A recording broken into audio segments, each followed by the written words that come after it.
बेटा और बहू दोनों हॉल में बैठे हुए थे। सुनील जी उनके पास आए और बोले, बेटा, मेरा अंजलि बेटी से मिलने का बहुत मन कर रहा है। वह भी कभी जल्दी से आ नहीं पाती, इसीलिए मैं सोच रहा था 1-2 दिन के लिए उसके घर चला जाऊं। यह सुनकर मुकेश बोला, ठीक है पिताजी, मैं शाम को ही आपको दीदी के यहाँ छोड़ आऊँगा। एक बार के लिए तो पूनम ने वहाँ जाने से मना कर दिया था, लेकिन फिर सोचा कि अगर बाबूजी यहाँ 2 दिन के लिए चले जाएंगे तो हम घर के पेपर और यहाँ से जाने का इंतजाम अच्छे से कर पाएंगे। यही सोचकर पूनम ने भी खुशी खुशी सुनील जी को उनकी बेटी के घर भेज दिया। शाम को ही सुनील जी अपना सामान कुछ थैले में रखा और बेटे के साथ बेटी के घर पहुँच गए। बेटी को देखते ही सुनील जी की आंखों में आंसू छलक पड़े। उस समय तो सुनील जी ने बेटी से कुछ नहीं कहा।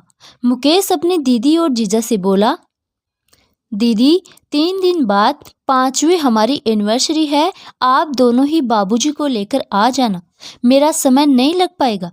अंजलि बोली, ठीक है भैया, मैं बाबूजी को लेकर आ जाऊंगी। मुकेश के जाने के बाद पिता का मुरझाया हुआ चेहरा देखकर अंजलि बोली, क्या हुआ पिताजी, इतने उदास क्यों हो? तभी सुनील जी ने बेटी और दामाद से बेटे और बहू की करतूतों के बारे में बताया, जिसे सुनकर अंजलि के होश उड़ गए। दामाद बाबू, मुझे आपसे एक काम करवाना था। बेटे और बहू की एनिवर्सरी है तो मैं ऐसा तोहफा देना चाहता हूँ जिससे उनकी आंखें फटी की फटी रह जाए। 3 दिन बीत गए। सुनील जी बेटी और दामाद के साथ घर पहुंचे तो देखा बेटे ने पूरे घर को महल की तरह सजाया हुआ था। बेटे और बहू को यहाँ से जाने की खुशी कुछ ज्यादा ही हो रही है। सुनील जी मन ही मन सोचकर मुस्कुराने लगे। सारा प्रोग्राम खत्म होने के बाद सबने बेटे और बहू को अच्छे अच्छे खूब सारे तोहफे दी। मुकेश बोला, पिताजी, आप क्या दे रहे हो हमारी एनिवर्सरी पर? बेटा, मैं तो तुझे ऐसा तोहफा दूंगा आज तक तुझे किसी ने नहीं दिया होगा। कहते हुए सुनील जी ने अपने थैले से कुछ पेपर निकाले और बेटे को दे दिए। पेपर देकर बहू बेटे से बोली, अरे मुकेश, इस घर में हमारी आखिरी एनिवर्सरी है। आज पहली बार तुम्हारे बाबूजी ने कुछ दिया है, जरा खोल कर तो देखो। मुझे तो यह प्रॉपर्टी के पेपर लग रहे हैं। सही कह रही हो। बेटा और बहू पेपर हाथ में लेकर खुशी के मारे फूले नहीं समा रहे थे, लेकिन जैसे ही पेपर खोलकर पड़े, बेटे और बहू के पैरों तले जमीन खिसक गई। आंखें फटी की फटी रह गई। बेटे और बहू खड़े के खड़े फर्श पर गिर गए। क्यों मेरे बच्चों, कैसा लगा इस बूढ़े का तोहफा? सुनील जी मुस्कुराते हुए बोले, बाबूजी, ये आपने क्या कर डाला? कैसा तोहफा दिया है आपने हमें? पिताजी, आपने मेरे होते हुए सब कुछ वृद्धाश्रम में दान कर दिया। मेरे होते हुए यह आप कैसे कर सकते हैं? बेटा, जैसे तू इस घर को बेचकर पिता को वृद्धाश्रम छोड़ शहर में रहने की बात कर सकता है, तो मैं यह सब क्यों नहीं कर सकता? जहाँ मैं रहूँगा वही मेरी प्रॉपर्टी रहेगी।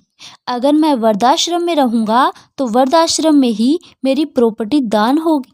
उस पर तुम दोनों का कोई अधिकार नहीं है। तुम दोनों ने आज तक मुझे दिया ही क्या है? 2 वक्त की रोटी तुम मुझे ना दे पाए, 5 मिनट का समय तुम मुझे ना दे पाए, और सम्मान इज्जत की तो बात दूर ही है।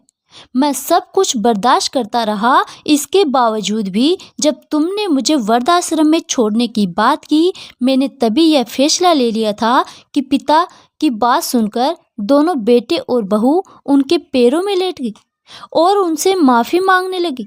बाबूजी, माफ़ कर दो, बहुत बड़ी गलती हो गई हमसे। दोनों ने खूब माफ़ी मांगी, लेकिन सुनील जी उन्हें माफ़ नहीं किया और 3 दिन बाद ही बेटे और बहू को घर खाली करना पड़ा।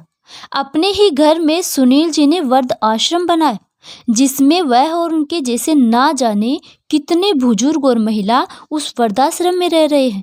बाकी की बची प्रॉपर्टी सुनील जी ने किसी अनाथालय में दान कर दी। अंजलि अपने बाबूजी से बोली, बाबूजी, आप मेरे रहते हुए आप वृद्धाश्रम में नहीं रह सकते। नहीं बेटी, तुम्हारी माँ ने इसी घर में दम तोड़ा और मैं भी अपनी अंतिम सांसें इसी घर में लेना चाहता हूँ। सुनील जी ने बेटी के साथ जाने से साफ इनकार कर दिया। उधर कुछ दिन बाद बेटे की बैंक से नौकरी भी छूट गई और दोनों सड़क पर आ गए। यह सबक था बेटे और बहू का, अपने बेबस लाचार बूढ़े पिता को सताने का। दोस्तों, सुनील जी ने अपने बेटे और बहू को सबक सिखाकर सही किया या गलत, कमेंट बॉक्स में ज़रूर बताइए। इस कहानी को लिखने का मकसद किसी की भावनाओं को ठेस पहुंचाना नहीं है। यह मनोरंजन के लिए लिखी गई एक काल्पनिक कहानी है। कहानी पसंद आए तो एक लाइक जरूर करें। धन्यवाद।